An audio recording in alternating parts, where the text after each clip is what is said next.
যার তাওহীদ নাই তার ফেব্রুয়ারি কি আবার?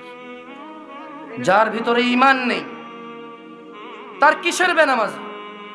যে ঈমান বুঝে না, যে তাওহীদ বুঝে না, তার ফেব্রুয়ারি কি, বড়দিন কি, জিনা কি, ব্যভিচার কি, মদ কি, সুদ কি, মারামারি কি, হত্যা কি, দুর্নীতি কি, তাকে বুঝে তো লাভ নাই। মনে রাখবেন, 14ই ফেব্রুয়ারি থেকে নিষেধ করে লাভ নেই। কারণ 14ই ফেব্রুয়ারি ওই সকল মানুষ যায় যারা তাদের রবকে বোঝেনি। মনে রাখবেন, আমি আজকে রবের সাথে পরিচয় করে দিয়েছি এদের। এরা যদি মনে করে 14ই ফেব্রুয়ারি যাবে আর ওদের মৃত্যু হবে ওই অবস্থায়, আর তাদের কোনো ওলি মুর্শিদ আছে যে তাদের কবরে যাবে 14ই ফেব্রুয়ারির ওই ও নষ্টাপনা, নোংরা ও অশ্লীলতার ওখানে গিয়ে তাদের কবরে গিয়ে কেউ তাদের রক্ষা করবে, ওলি আর মুর্শিদা আছে, আমি আর আপনি কি করতে পারি? এখানে দেখা যাবে সেদিন, যেদিন বিচার হবে, মানুষ আল্লাহর সামনে আসবে এককভাবে, একা একা।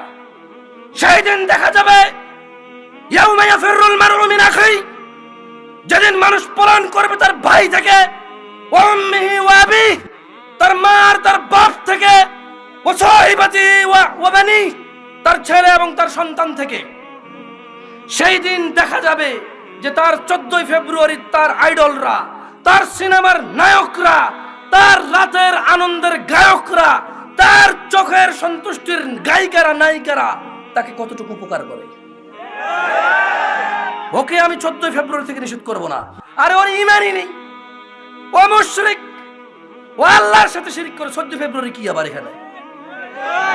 কোন মুসলমান যে আল্লাহকে সম্মান করে সে যেতে পারে না সব জায়গায়।